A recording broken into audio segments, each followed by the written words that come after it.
Bonsoir, cette vidéo sera consacrée aux différents opérateurs qui existent sur le marché en ce moment en France. Donc tout d'abord nous allons parler des différents réseaux, des différents opérateurs, puis expliquer le réseau qu'ils proposent.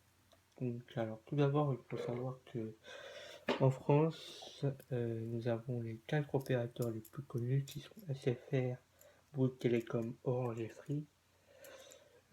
SFR anciennement numéricable, mais ça a été racheté par SFR a été racheté par le, le PDG de numéricable qui s'appelle Patrick Drahi. Il a racheté SFR. Il a décidé de garder le nom de SFR. Mais cela va peut-être changer, mais ça on en discutera peut-être dans une autre vidéo. Donc voilà les 4 opérateurs. Donc il faut savoir que chacun de ces opérateurs utilise les mêmes technologies. Donc qu'est-ce que j'entends par technologie? Technologie, alors les technologies réseau par exemple. Alors nous avons tout d'abord différentes technologies. Nous avons l'ADSL qui est le plus connu. C'est ce que tout le monde a pratiquement. Surtout les gens qui habitent dans des zones très denses, très peu denses, pardon. Alors, l'ADSL passe par le réseau de la ligne téléphonique. C'est-à-dire que lorsque vous allez brancher par exemple votre box et tout ça, à un endroit de votre box, vous aurez une ligne téléphonique, une prise pour la ligne téléphonique. Donc vous allez raccorder à l'aide d'un RJ11. RJ11, vous allez brancher derrière la box. Et le reste va aller vers une prise téléphonique. Souvent la prise c'est en forme de T un peu. Donc voilà. Donc cette technologie utilise du cuivre, c'est du cuivre. Donc, avec la DSL, nous pouvons avoir un débit compris entre 1 mégabit à 20 ou 22 mégabits. Donc, mais bon, 20 22 mégabits par exemple, c'est sur Paris par exemple.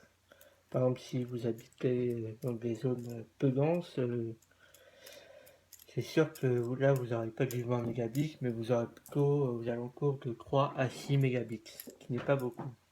Donc voilà. Donc par contre, il faut savoir que le débit, il y a deux sortes de débit. Il y a le débit en download. Ça c'est ce que la plupart connaissent. Ce débit-là, il va servir à télécharger des films, des jeux, à naviguer sur le web, aller sur YouTube, regarder des vidéos sur YouTube. Ça c'est le débit download. Et le débit montant, ça sera toujours inférieur au débit download. Ça sert par exemple pour charger des vidéos qu'on vous envoie par message, euh, vos, vos mails quand vous voulez recevoir vos mails et tout ça. Donc voilà. Donc débit download, débit montant. Donc, deux types de débit différents. Donc ensuite, alors qui propose cette technologie-là qui s'appelle l'ADSL? Bah, tous les opérateurs. SFR, Orange, Bouygues Télécom, Free, voilà. Donc voilà, ils utilisent ça. Ensuite, après, votre choix va se porter par exemple chez Orange, non, par exemple chez Orange si vous voulez pas de coupure, parce qu'il faut savoir que par exemple en ADSL, vous avez plus de coupures par exemple qu'en fibre optique. Bon, je vous parlerai de la fibre un peu plus tard. Donc voilà, ça à connaître, c'est à savoir que la DSL pose plus de problèmes que la fibre ou que la FTTLA. Ça je vous expliquerai bien sûr ce que c'est. Donc par exemple si, comme je vous l'ai dit, par exemple si vous voulez aller chez Orange, Si vous voulez un bon débit, que le service soit stable et tout ça, pas de bug et tout ça, votre choix devrait se tourner vers Orange. Après, si vous voulez une box pas trop chère, mais avec pas mal de contenu, je peux vous proposer la Freebox Révolution, mais cependant, la Freebox pose pas mal de problèmes à certains abonnés. Voilà. Ensuite, par exemple, vous avez Bouygues Télécom, le moins cher, avec leur Freebox Miami à 14,99 par mois. Là, il faut une promo plus les 3 € de la location de la box du décodeur, donc ça fera 17,99 par mois au lieu de 29,99 par mois. Donc après SFR en ce moment ils ont pas mal de problèmes, mais bon, ça reste à voir. Ensuite, la deuxième technologie utilisée par les opérateurs se nomme la FTTLA, ou autrement dit la FTTB. Donc en anglais c'est FTTLA, c'est la Fiber to the Last Amplificator. Donc, je vais vous expliquer ce que c'est. Vous avez une rue, vous habitez dans une rue. À un certain endroit de la rue, vous avez ce qu'on appelle un amplificateur. C'est là où arrivent le, les, le câble. Le câble, il part directement du nœud de raccordement optique. Ça, il part directement du nœud de raccordement, par exemple, de SFR. Il passe. Et ensuite, il se branche jusqu'à l'amplificateur qui est à votre rue. Donc, ça, ce chemin-là, le chemin, le fil qui parcourt le nœud de raccordement optique par exemple, de chez SFR, jusqu'au dernier amplificateur, jusqu'à l'amplificateur de votre rue, ça, le fil, c'est la fibre optique, la FTTH, la vraie fibre. Mais, cependant, par exemple, voilà, l'amplificateur est dans votre rue, vous êtes dans votre appartement et par exemple, vous souscrivez à SFR en FTTLA, donc à cette fibre. Bah, le truc, c'est que vous avez l'amplificateur là, par exemple. Là, vous avez votre appartement. Le fil qui vient se brancher sur l'amplificateur pour aller dans votre bâtiment s'appelle du câble coaxial, qui utilise la technologie de DOT6. Donc ce câble coaxial, ce n'est pas de la fibre. C'est un câble... je sais comment on pourrait définir ce câble. Bah, c'est un câble coaxial, tout simplement. C'est un câble, par exemple, l'antenne TV. Par exemple, si vous branchez, vous achetez une télé et que vous la branchez et vous voulez avoir les chaînes de la TNT, vous allez brancher par le câble coaxial. Donc c'est ça là, FTTLA. Vous avez la fibre optique qui part du nœud de raccordement optique de l'opérateur, de SFR.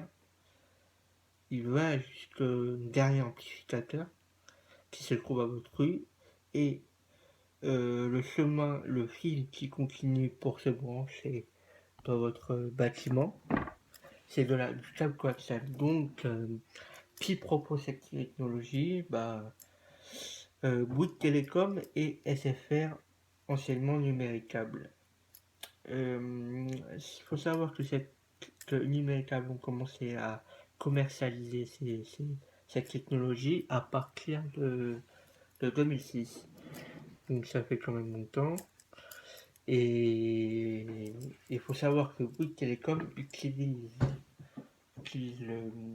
le câble, coaxial de Numéricable pour, par exemple, si vous voulez être chez Bbox, chez Bouygues Télécom, et que vous allez être en FTTLA, ce qu'ils vont faire Bouygues Télécom, c'est qu'ils vont utiliser déjà le câble coaxial de Numéricable, mais sauf que ça va être,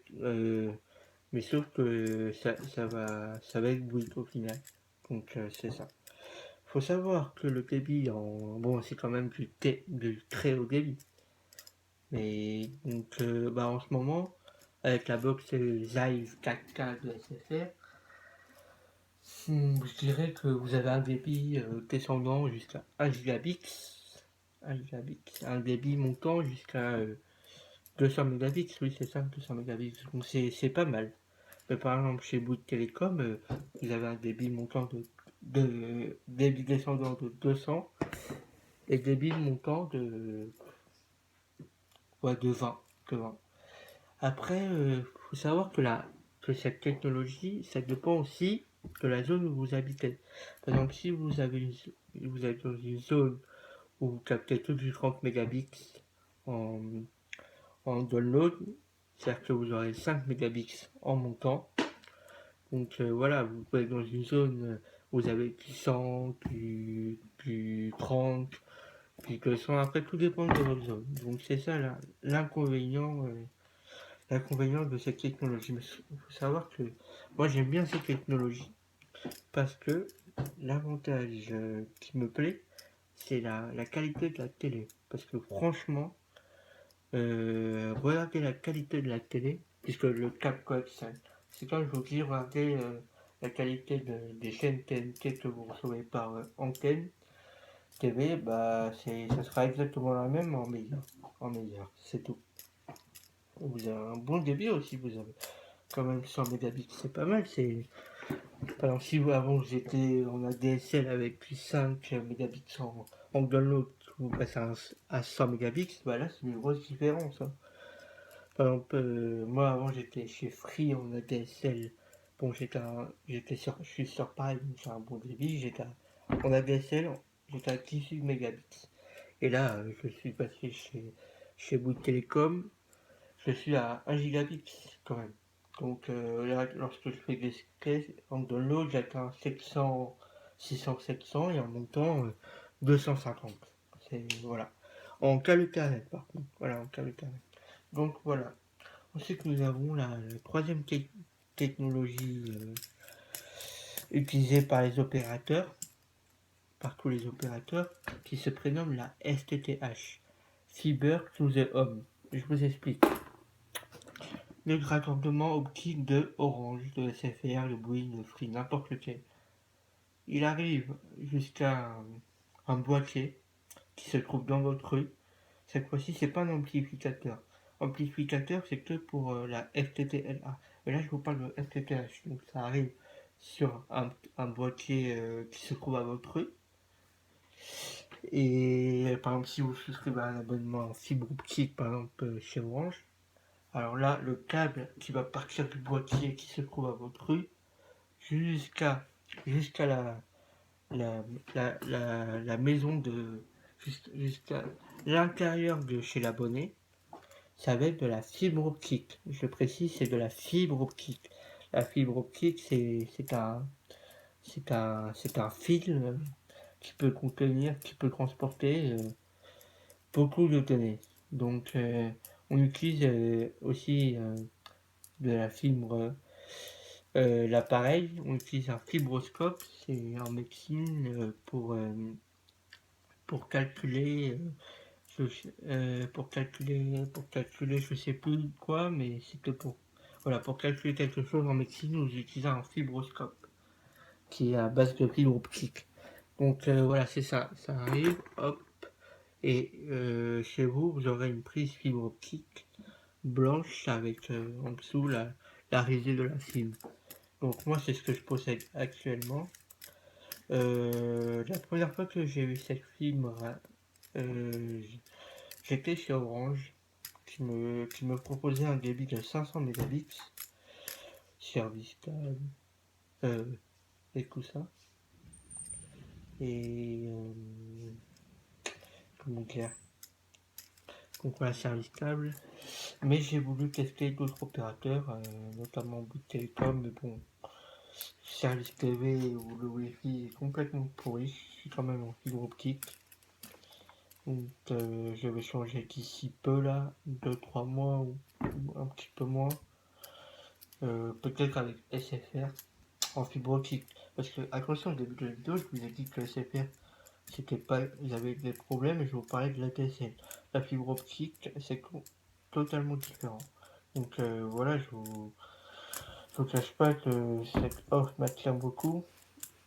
L'offre SFR, notamment l'offre Power là, qui est à 29,99 avec la location par mois à vie. À vie. Donc voilà, cette offre me plaît pas mal.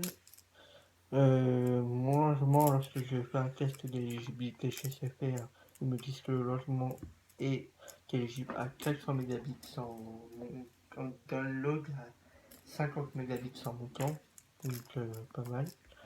Mais moi, ce qui m'attire le plus chez eux, c'est leur service TV et les contenus qu'ils proposent. SFR Sport, SFR Play. SFR Play, c'est comme la VOD, un peu comme Netflix, mais avec moins de contenu et avec des contenus un peu moins populaires. Donc voilà, sinon on propose SFR News, plusieurs. Voilà. Cette offre, c'est destiné aux offres, aux personnes qui ont l'habitude de souscrire aux offres premium. Donc c'est plutôt sympa de la part de SFR d'avoir fait une promotion comme ça. Donc voilà. Donc voilà. Je disais que la fibre optique peut atteindre un débit jusqu'à 1 gigabit en download et 200 mégabits en montant. Non, 400. Non, 200 mégabits en montant. 250. Donc, donc voilà, donc c'est plutôt pas mal par rapport à la FTTL1. Donc voilà. Après, j'espère que vous aurez plus. J'espère que cette vidéo vous a plu et n'hésitez pas à mettre un max de likes et bien sûr et de la partager, de vous abonner en même temps. Et bien sûr, si vous avez des questions à me poser, les, les commentaires, mettez des commentaires, ça me fait vachement plaisir d'aider les uns aux autres. Si vous avez beaucoup de questions, on pourra s'appeler en Skype, comme vous voulez. Prochaine vidéo, je vais vous parler du service IPTV. IPTV, c'est un service qui propose toutes les chaînes du monde. Donc, si vous voulez voir cette vidéo, je vous ai un minimum de 15 likes sur cette vidéo. Allez, ciao!